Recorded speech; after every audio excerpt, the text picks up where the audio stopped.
Doctor Mohammad Yunus বাংলাদেশের প্রধান উপদেষ্টা, তিনি নিউ ইয়র্কে আসছেন। আমরা সেই শুধু ইউনূসকে পুরো প্রতিহত করবো, কালো পতাকা দেখবো, জুতা মারবো, ডিম মারবো এবং তাকে আমরা প্রত্যাখ্যান করবো।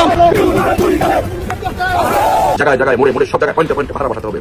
এই সুৎখোর মহাজন ইউনূস এবং কতিপয় সমন্বয়কারী ইস্যুর গ্যাংরা এবং উপদেষ্টারা কেউ যেন পালাতে না পারে। সব জায়গায় পাহারা বসাতে হবে, সব জায়গায় নজরদারি রাখতে হবে, একদম যেন পালাতে না পারে। তৈরি হও, ডিসেম্বরের মধ্যে আসছি, পালানোর পথ পাবে না, এক একটা দেখে নেবো। এইরকম একটা পোস্ট ভয়ঙ্করভাবে ভাইরাল হচ্ছে বাংলাদেশের ছাত্রলীগের দিক থেকে। আবারও ফেরো বাংলাদেশ দখলে নামতে হবে। উপদেষ্টা পরিষদের মধ্যে এই আশঙ্কা আছে ডক্টর মোহাম্মদ ইউনূস তার পক্ষে সেই অবস্থায় আর দেশে না ফেরার সুযোগটাও খোলা থাকবে। প্রথমবারের মতো রাজনৈতিক নেতাদের নিয়ে জাতিসংঘ অধিবেশনে যাচ্ছেন দেশের কোনো অরাজনৈতিক সরকার প্রধান ডক্টর মোহাম্মদ ইউনূসের এমন। আরেকটি হলো আওয়ামী লীগের নেতাকর্মীরা যদি বিক্ষোভ করে তাহলে বিএনপি, জামায়াত ও এনসিপির সাপোর্টাররা তাদের বিরুদ্ধে রুখে দাঁড়াবে। ধৈর্য হারা হবেন না। প্রধান উপদেষ্টা ডক্টর মোহাম্মদ ইউনূসের সাথে কেন এতগুলো গেটিসন দেওয়া হয়েছে সেটা জানতেই আজকের এই ভিডিওটি তৈরি করা হয়েছে। দর্শক শ্রোতা মণ্ডলী, হয়তোবা আমার কথা শুনে আপনারা একটু মাইন্ড করতে পারেন যে এইভাবে আমি কেন বলতেছি। কোনো একজন অনির্বাচিত সরকারের সাথে এবার মানে রাজনৈতিক নেতারা যাচ্ছে জাতিসংঘের অধিবেশনও যোগ দিতে, তাদেরকে কেন নেওয়া হচ্ছে, কেন সরকারের সব লোক যাচ্ছে না? অনেকেই অনেক ধরনের মন্তব্য করে বসছে।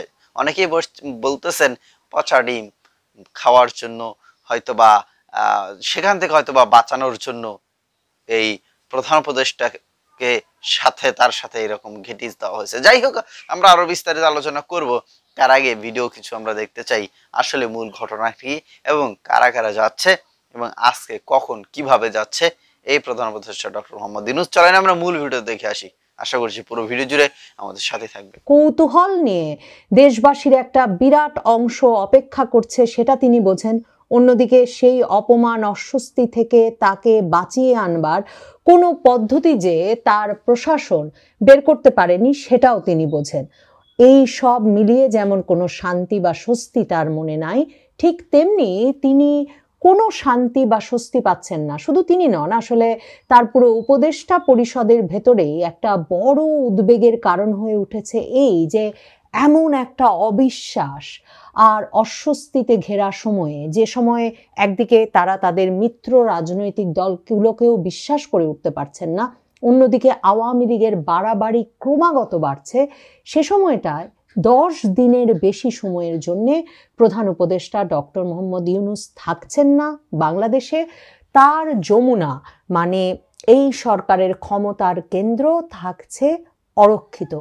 অরক্ষিত মনে করবার আরো বড় কারণ হয়ে উঠেছে এটা যে আপনাদের মনে থাকবে যে পুলিশ প্রশাসনকেও সরকার তেমনভাবে বিশ্বাস করতে পারছে না। এই বিশ্বাসের সম্পর্কে ক্রমাগত চির ধরছে গত কয়েক সপ্তাহ ধরে আওয়ামী লীগের একের পর এক মিছিল বের হওয়ার কারণে তো বটেই, এবং সরকারের তরফে হুমকি বাড়ছে, ধামকি বাড়ছে।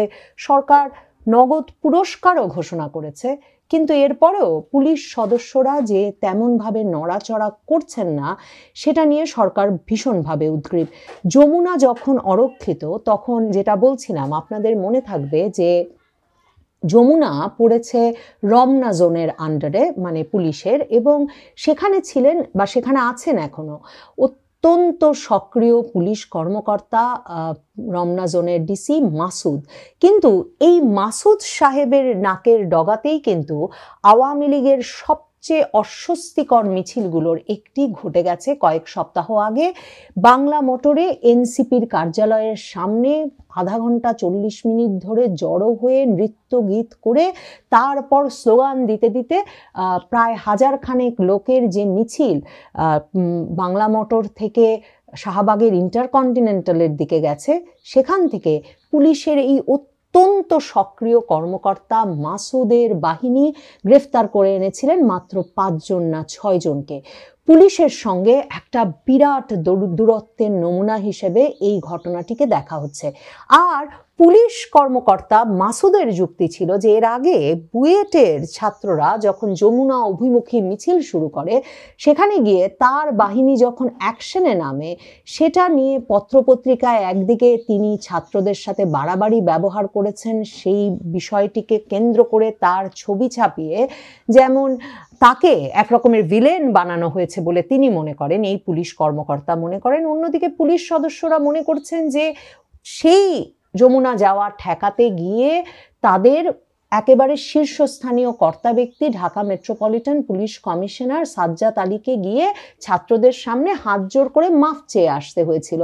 তো পুলিশ সদস্যরা সারা দেশ জুড়েই ভাবছেন, একদিকে তাদের হত্যা মামলাগুলোর কোনো বিচার হয়নি, তারা বোঝেন এখনো যারা মরেছেন এই সরকারের আমলেও কেউ ফিরেও তাকায়নি তাদের দিকে, যে তারা মার খেয়েছেন, আহত হয়েছেন, কিংবা একেবারে নিহত হওয়ার পর্যায়ে পৌঁছে গিয়েছিলেন মবের মুখে, প্রাণ ভয়ে যে তারা কাজ করছেন সে বিষয়টার কোনো স্বীকৃতি এই সরকারের কাছ থেকে নেই। অন্যদিকে এই সরকার এখন দাবি করছে পাল্টা আবারও আওয়ামী লীগের এই মারমুখী মিছিল, মানে মারমুখী অর্থে বেপরোয়া মিছিলের সামনে তাদেরকে এক রকমের কোরবানি দিয়ে দিতে। পুলিশ এই কোরবানি হতে রাজি নয়।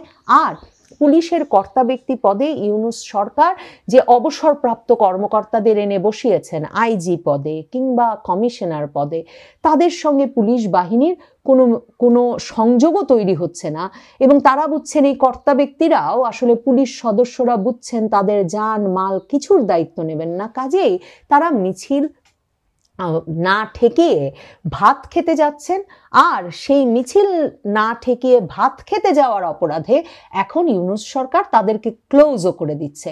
পুলিশ দেখতে চায় ইউনূস সরকার আর কত কত পুলিশ অফিসারের বিরুদ্ধে, পুলিশের সদস্যদের বিরুদ্ধে ব্যবস্থা নেবেন, কারণ গত 1 বছরের বেশি সময় ধরে এই বাহিনীটি তাদের সকল ব্যবস্থার কেন্দ্র হয়ে উঠেছে। এই অবস্থায় ডক্টর ইউনূসের উপদেষ্টা পরিষদের সদস্যরা এমনকি নিজেদের নিরাপত্তার জন্যে নিয়োজিত পুলিশ সদস্যদেরকেও বিশ্বাস করতে পারছেন না। এর মধ্যে এইরকম একটা সময়ে চলে যাচ্ছেন প্রধান উপদেষ্টা স্বয়ং। প্রধান উপদেষ্টা চলে যাচ্ছেন এমন একটা সময়ে যখন জামায়াতে ইসলামী সহ সমমনা দলগুলো, জামায়াতে ইসলামী, ইসলামী আন্দোলন বাংলাদেশ, খেলাফত মজলিস মামুনুল হকের, নিজামী ইসলামী সহ সমমনা দলগুলো যুগপৎ আন্দোলনের কর্মসূচিতে আছে। তাদের দাবি জাতীয় পার্টি সহ 14 দলকে নিষিদ্ধ ঘোষণা, তাদের দাবি উচ্চকক্ষ নিম্নকক্ষ 2 কক্ষেই পিআর পদ্ধতিতে নির্বাচন। এই দুয়েরই বিপক্ষে আবার প্রধান রাজনৈতিক দল হিসেবে নিজেদের দাবি করা বিএনপি, এবং বিএনপির দাবি এক, কোনো আর রাজনৈতিক দল তারা নির্বাহী আদেশে নিষিদ্ধ করার পক্ষে নয়, এবং দ্বিতীয়ত তাদের কথা হচ্ছে নিম্নকক্ষে পিআর তারা মানবেই না। এই অবস্থায় মির্জা ফখরুল আর জামায়াতে ইসলামীর নায়েবে আমির সৈয়দ মোহাম্মদ তাহেরকে সেখানে জনসমাগম করে, নিউ ইয়র্কে জনসমাগম করে ডক্টর মোহাম্মদ ইউনূসের মান ইজ্জত রক্ষায় নিয়ে যাওয়া হলেও ডক্টর মোহাম্মদ ইউনূসের মনে শঙ্কা, জামায়াতে ইসলামী এই সময়ে আন্দোলনকে অত্যন্ত বেগবান করে হঠাৎ যমুনা দখলে নিয়ে বা যমুনার সামনে সমাবেশকে এমন পর্যায়ে নিয়ে যান কিনা, যার ফলে শেষ পর্যন্ত বিএনপিকে নাখোশ করে ডক্টর মোহাম্মদ ইউনূস আর তার পারিষদবর্গকে জামায়াতে ইসলামীর কথা মেনে নিয়ে পিআর পদ্ধতির নির্বাচন এবং জাতীয় পার্টি সহ 14 দলকে নিষিদ্ধ ঘোষণা করতে হয়। ডক্টর মোহাম্মদ ইউনূসের আশঙ্কার জায়গা সেটাও, কারণ ডক্টর মোহাম্মদ ইউনূস ওইদিকে যুক্তরাষ্ট্রকে কথা দিয়ে রেখেছেন যে প্রচলিত পদ্ধতিতে সাধারণ নিয়ম কানুন মেনেই জুলাই সনদের সাংবিধানিক ভিত্তির নামে সংবিধান বাতিল করা, গণপরিষদ, গণভোট এসবের কোনো দিকে না হেঁটে সোজা তাকে যেতে হবে ফেব্রুয়ারির নির্বাচনের দিকে, এবং ফেব্রুয়ারির নির্বাচন সেভাবে অনুষ্ঠিত হলে যুক্তরাষ্ট্রের প্রত্যাশা বিএনপি জয়যুক্ত হয়ে আসবে, বিএনপি সংখ্যাগরিষ্ঠ ভোটে নির্বাচিত হয়ে এসে একটা স্থিতিশীল সরকার গঠন করতে পারবে। আবার উপদেষ্টা পরিষদের কোনো সদস্যের এমন সন্দেহ আর এমন আশঙ্কাও আছে যে ডক্টর মোহাম্মদ ইউনূসই কোনো পক্ষকে এই সময়টায়, এই টালমাটাল পরিস্থিতিতে, একদিকে তিনি যখন নিরাপদে নিউ ইয়র্কে, সে সময় যমুনা দখল করে বা সরকারের সচিবালয় বা এ ধরনের কোনো স্থাপনা দখলে নিয়ে দাবি আদায়ের গ্রিন সিগন্যাল দিয়ে যাচ্ছেন কিনা। কারণ কথাগুলো বলেছি, হয়তো বা আমার কথা শুনে অনেকে মনে করতে পারেন যে আমি আওয়ামী লীগের বড় একজন ফ্যান। হ্যাঁ, না, আমি আওয়ামী লীগের বড় একজন ফ্যান না। যখন আওয়ামী লীগ ক্ষমতাতে ছিল তখন কিন্তু আওয়ামী লীগের বিরুদ্ধে বলেছি।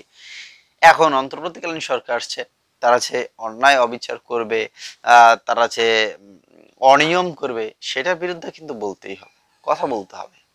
আমরা জনগণ, আমরা হচ্ছে সাধারণ জনগণ, আমরা কিন্তু সবই জানি, সবই বুঝি, আমরাও কিছু সোশ্যাল মিডিয়া ঘাঁটি, দেখি। তো যাই হোক, সেগুলো আর নাই বলি। এখন কি হতে যাচ্ছে এই ডক্টর ইউনূসের সাথে? কারণ যেটা আমরা দেখছি, আওয়ামী লীগ কিন্তু প্রস্তুতি নিয়ে আছে, খুব ভালোভাবে প্রস্তুতি নিয়ে আছে ডক্টর ইউনূসকে বরণ করে নেওয়ার জন্য। তো তারা কিভাবে বরণ করে নেবে একটু আপনারা কমেন্টে লেখেন, আপনাদের উপরে ছেড়ে দিলাম।